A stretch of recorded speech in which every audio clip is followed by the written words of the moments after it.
Assalamualaikum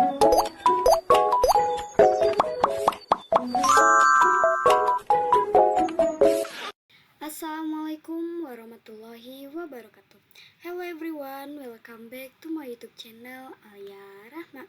Pada modul ketiga ini, saya akan menjelaskan mengenai NAT atau Network Address Translation. Nah, jadi apa itu NAT? NAT adalah fitur pada router yang berfungsi menerjemahkan atau mengubah alamat IP lokal atau yang biasa disebut dengan IP private menjadi alamat IP public agar perangkat dalam jaringan lokal dapat terhubung dan berkomunikasi dengan internet. Selain itu, NAT juga memastikan balasan dari internet dikirim kembali ke perangkat yang tepat sehingga banyak perangkat dapat berbagi satu koneksi internet dengan aman dan teratur. Nah, jadi itu dia pengertian dari NAT. Selanjutnya yaitu ada jenis NAT. Yang pertama yaitu ada full cone NAT atau one-to-one NAT, yang dimana full cone NAT ini adalah jenis paling terbuka, serta semua koneksi dari dalam keluar diterjemahkan ke satu alamat IP publik dan satu port tetap, di mana paket dari host manapun di luar bisa masuk ke alamat publik itu tanpa batasan. Nah, jadi itu dia penjelasan mengenai full cone NAT. Selanjutnya yang kedua yaitu ada restricted cone NAT, yang dimana restricted cone NAT ini adalah lebih aman daripada full cone. Kenapa? Karena NAT hanya menerima paket dari IP tujuan yang sebelumnya dihubungi oleh host internal, tapi portnya itu boleh berbeda. Selanjutnya yaitu yang ketiga, ada port restricted cone NAT. Sama seperti restricted cone, tapi NAT juga membatasi nomor port sumber luar. Karena NAT hanya menerima paket dari IP dan port luar tertentu yang sebelumnya dihubungi. Dan yang terakhir yaitu ada symmetric NAT, yang dimana symmetric NAT ini adalah jenis NAT paling ketat dan paling umum di jaringan kantor atau ISP. Kenapa? Karena setiap koneksi ke tujuan berbeda atau IP port luar berbeda akan memakai port publik yang berbeda. Jadi, tidak ada port tetap atau setiap arah punya pasangan sendiri. Nah, jadi itu dia penjelasan dari jenis-jenis NAT. Selanjutnya yaitu ada tipe NAT statik. Nah, static NAT atau Network Address Translation merupakan jenis NAT yang memetakan satu alamat IP private ke satu alamat IP public serta tetap atau one-to-one, yang dimana artinya setiap perangkat dalam jaringan lokal akan selalu menggunakan IP public yang sama setiap kali mengakses internet, karena pemetaannya bersifat permanen dan tidak berubah. Static NAT umumnya digunakan pada server atau perangkat yang memerlukan alamat IP publik tetap agar mudah diakses dari luar jaringan. Selanjutnya yaitu ada NAT tipe dinamis. Dynamic NAT atau jenis NAT yang mengubah alamat IP private menjadi alamat IP publik secara otomatis dengan mengambil IP publik dari sekumpulan atau pool alamat IP yang telah disediakan. Berbeda dengan static NAT, yang dimana satu IP private sama dengan satu IP public tetap. Pada dynamic NAT, IP public yang digunakan tidak tetap dan akan diberikan sesuai ketersediaan. Nah, teman-teman, di NAT tipe dinamis ini terbagi menjadi dua bagian ya. Yang dimana yang pertama yaitu ada NAT system pool dan yang kedua yaitu ada NAT system overload. Nah, apa itu NAT system pool? NAT pool adalah kumpulan beberapa alamat IP publik yang disediakan pada router untuk digunakan dalam proses penerjemahan alamat IP private ke IP publik. Nah, router akan memilih salah satu IP publik yang masih tersedia di dalam pool dan memberikannya sementara kepada perangkat yang ingin mengakses internet. Nah, setelah koneksi selesai, IP publik tersebut akan dikembalikan ke pool sehingga dapat digunakan kembali oleh perangkat lain.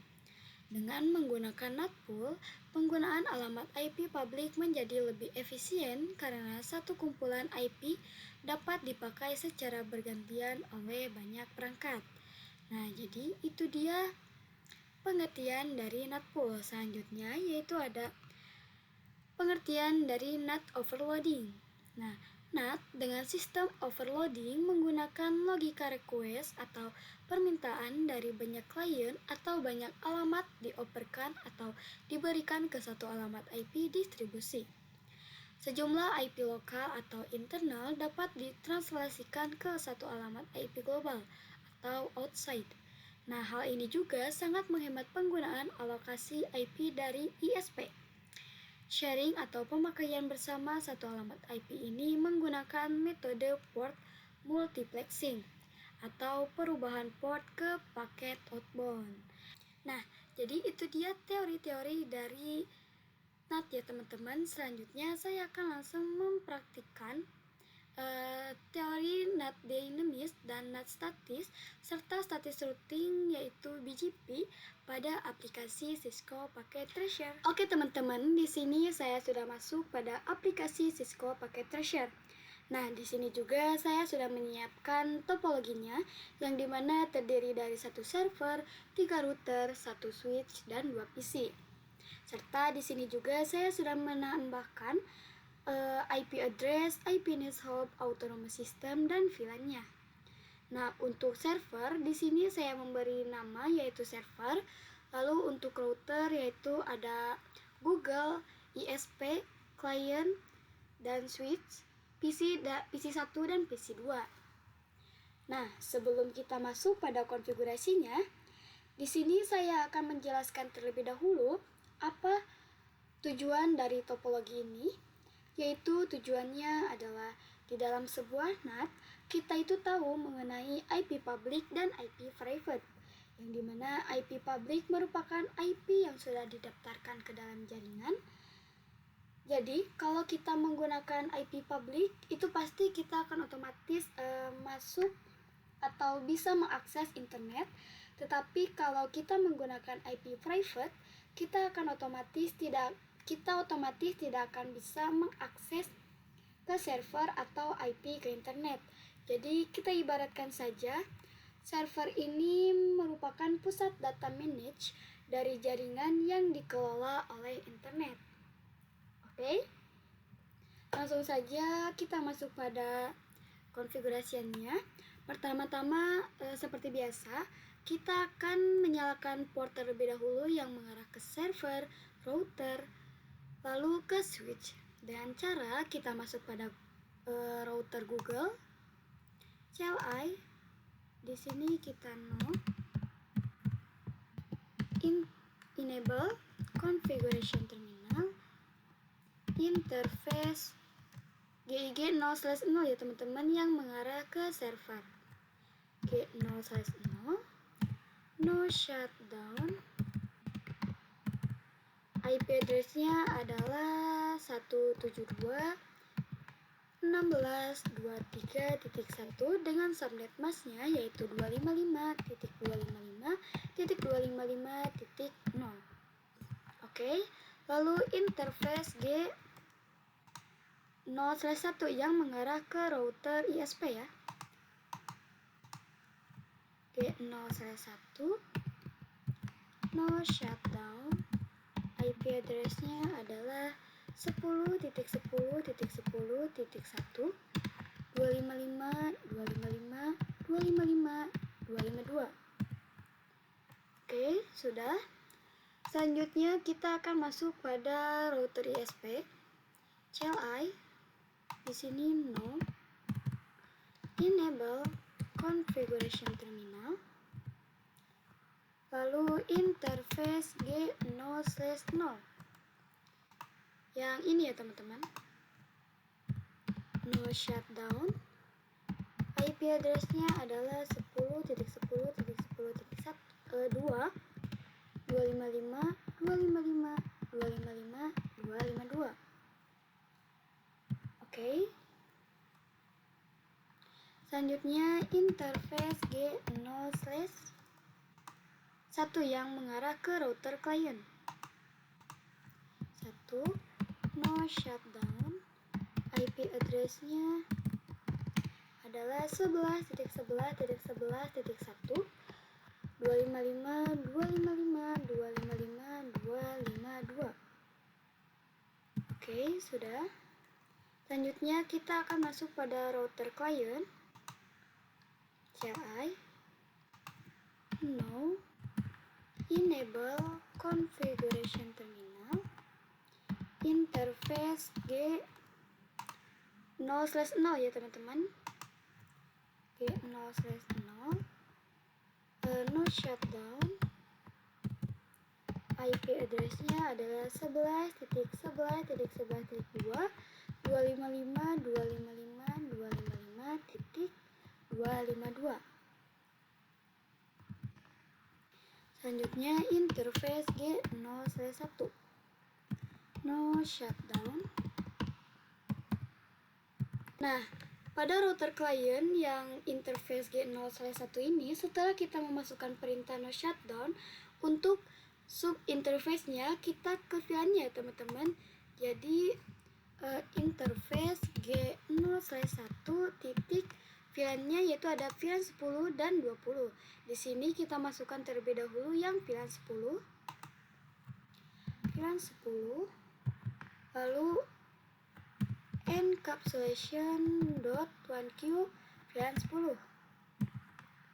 Lalu IP address-nya adalah 192.168.10.1 dengan subnet mask-nya yaitu 255.255.255.0. Lalu sekarang interface G 0/1 VLAN-nya yaitu yang kedua, yaitu VLAN 20 encapsulation.1q VLAN 20. Lalu IP address-nya adalah 192.168.20.1 dengan subnet mask 255.255.0.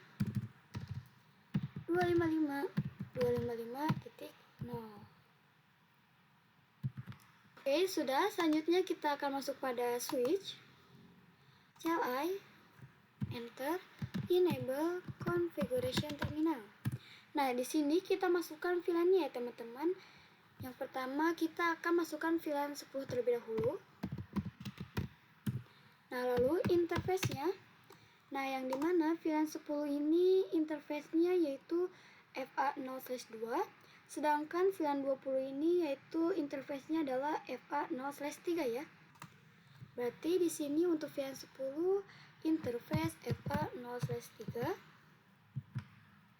Sorry ya teman-teman, harusnya 2. Interface FA 0/2. Lalu switch port mode akses. Lalu switch port akses VLAN 10. Sekarang kita masukkan VLAN 20 dengan interface FA 0/3. Switch port mode akses, lalu switch port akses VLAN 20. Oke, sudah.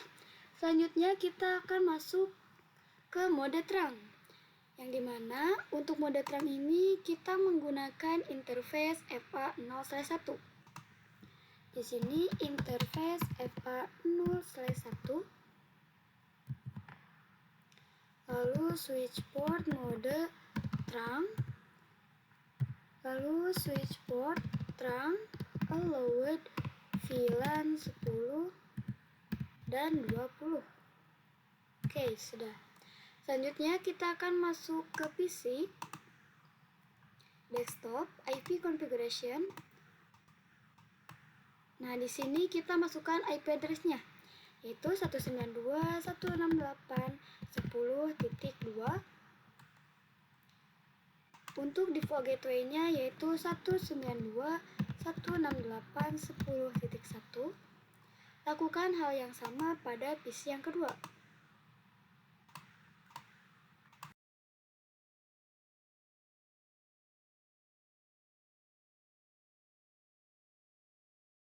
Nah, selanjutnya kita akan masuk pada server, ke desktop, IP configuration. Di sini kita masukkan juga IP address-nya, yaitu 172.116.23.2. Nah, untuk subnet masknya kita ubah menjadi 255.255.255.0. Lalu default gateway-nya 172.16.23.1. Oke, sudah. Selanjutnya kita akan langsung konfigurasikan BGP ya teman-teman. Kita masuk pada router Google. Di sini kita exit. Lalu kita langsung masuk saja router BGP 1. Network-nya yaitu yang ini ya teman-teman, 10.10.10.2, yang router tetangga 10.10.10.2 dengan remote AS-nya adalah yang ini, yang kedua. Sebentar. 2.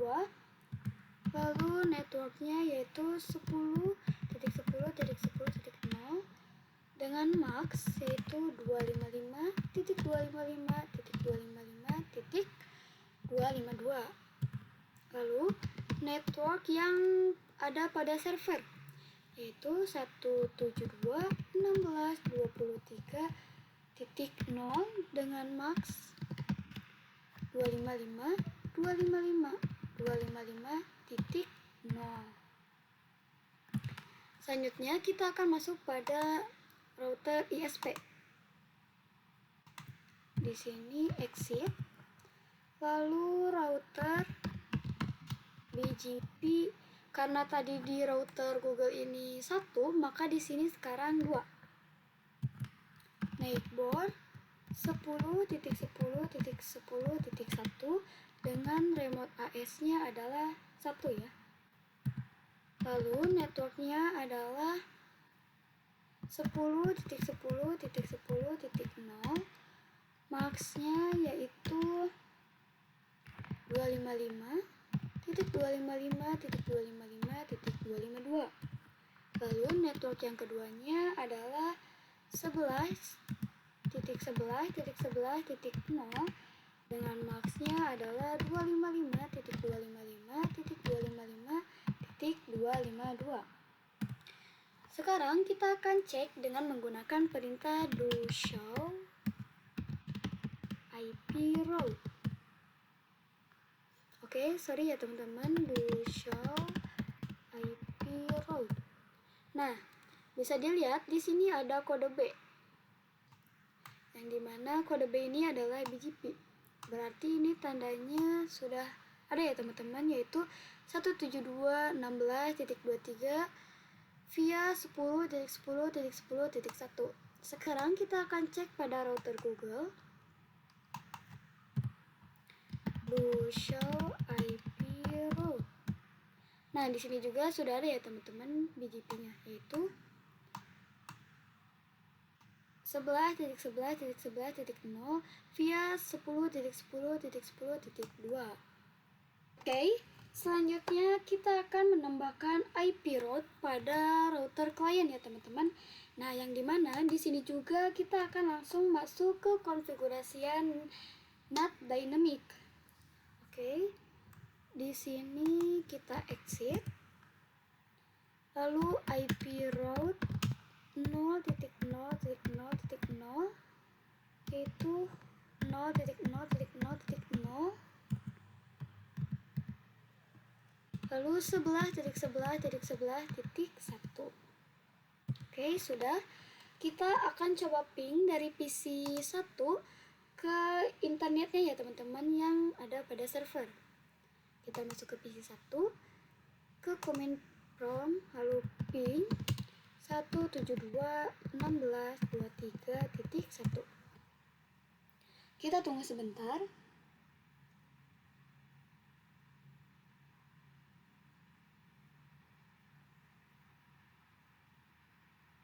Nah, ini pasti akan request timeout ya teman-teman, berarti belum berhasil. Nah, di sini kita akan langsung masuk ke konfigurasian dari dynamic-nya ya teman-teman.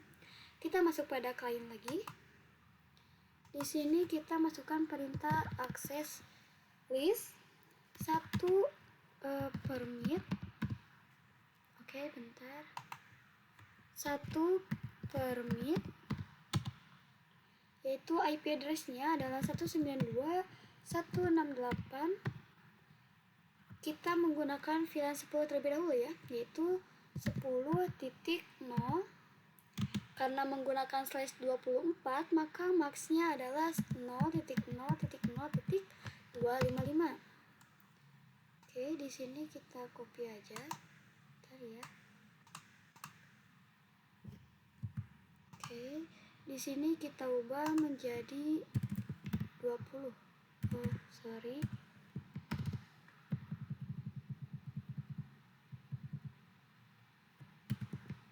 Oke. Sudah? Nah, oke, di sini IP NAT inside search list. Nah, list ini apa? List ini adalah komen dari dynamic NAT-nya ya, teman-teman. Nah, lalu di sini 1 interface G0/0 overload. Nah, jadi apa yang dimaksud dengan overload ini? Jadi overload ini pada intinya kita bisa menggunakan lebih banyak host ya teman-teman. Nah, jadi itu dia sedikit penjelasan mengenai overload.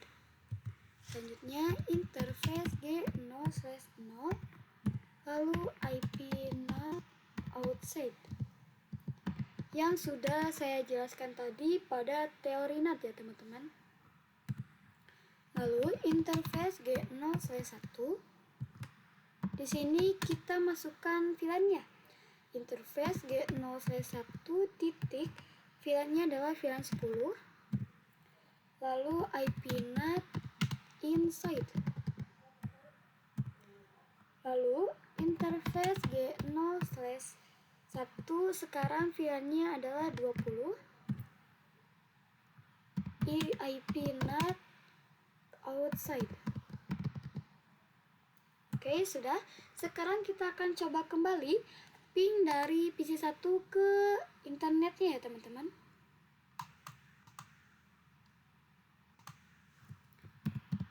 Ping 172.16.23.1. Nah, bisa dilihat sekarang sudah reply from dan TTL. Berarti itu tandanya sudah berhasil ya. Oke, sekarang kita akan coba kirim pesan menggunakan mode simulation ya. Kita akan coba kirim dari PC1 ke server. Mode simulation. Kita mulai. Kita akan percepat saja.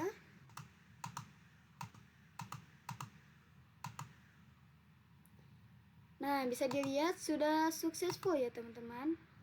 Berarti konfigurasian dari dynamic NAT-nya sudah berhasil. Oke, kita akan lanjut pada statis NAT ya teman-teman. Nah, pada statis NAT ini kita membutuhkan server tambahan dan IP NAT hub tambahan ya teman-teman. Di sini kita akan coba tambahkan satu server. Nah, satu server ini untuk apa? Jadi gunanya server ini adalah untuk menjadi web servernya. Dan di sini juga kita akan tambahkan IP NAT hub-nya untuk mengakses web server ini. Kita coba tambahkan terlebih dahulu. Misalnya 11.11.12.1. Oke, sudah. Kita akan coba sambungkan.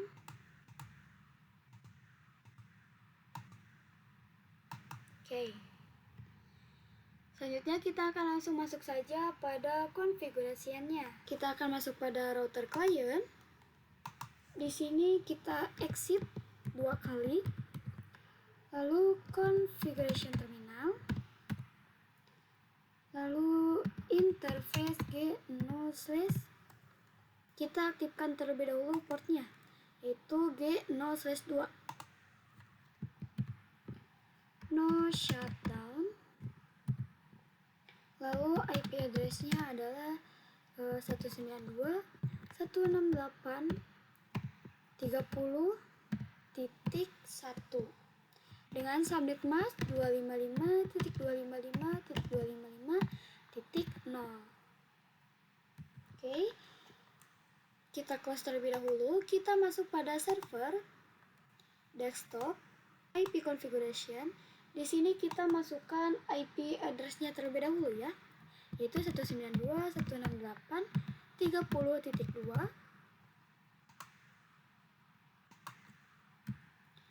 192.168.30.1. Oke. Setelah itu kita close, kita masuk ke service, ke HTTP. Nah, di sini ada index HTML, kita edit. Lalu di sini ada tulisan Cisco Packet Tracer.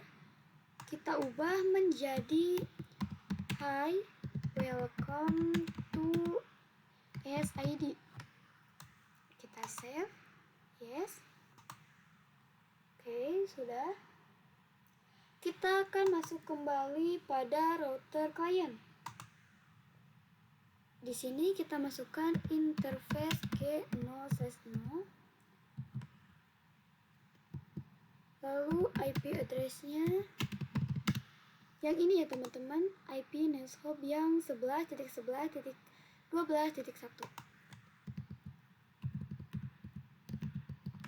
dengan subnet mask 255.255.255.252. Kita akan coba tambahkan secondary. Nah, tidak bisa ya teman-teman. Kenapa? Karena di Cisco Packet Tracer ini dia belum menyupport komen dari secondary ini. Nah, maka dari itu kita exit saja. Lalu di sini kita akan coba masukkan IP NAT inside. Jangan lupa menggunakan tanda tanya. Nah, di sini ada search address translation. Di sini kita masukkan search. Jangan lupa menggunakan tanda tanya juga. Nah, di sini ada list dan ada statis. Nah, kalau list ini adalah tadi dynamic, maka sekarang kita menggunakan yang statis. Maka tulis source statis. Lalu masukkan IP address-nya yaitu 192.168.30.2. Lalu IP NetHub-nya adalah 11.11.11.3. Kita exit. Lalu com terminal. Nah, karena tadi dikarenakan GIG 0/1 dan GIG 0/0 itu menggunakan size 30, maka kita ubah menjadi size 24 ya teman-teman. Kita masuk pada router ISP. Di sini enable configuration terminal, lalu interface G0/1, IP address-nya adalah 11.11.11.1 dengan subnet mask 255.255.0. Oke, sudah. Selanjutnya kita akan masuk pada router client. Di sini interface G0/0. IP address-nya adalah 11.11.11.2 dengan subnet mask 255.255.255.0. Oke. Nah, sekarang dikarenakan interface G0/2 ini kita belum IP NAT inside kan, maka kita akan IP NAT inside kan terlebih dahulu ya teman-teman. Kita masuk pada router client. Di sini exit interface G0/2 IP NAT inside. Oke, sudah. Sekarang kita akan cek pada server. Kita masuk pada server, ke desktop, web browser. Kita tunggu sebentar.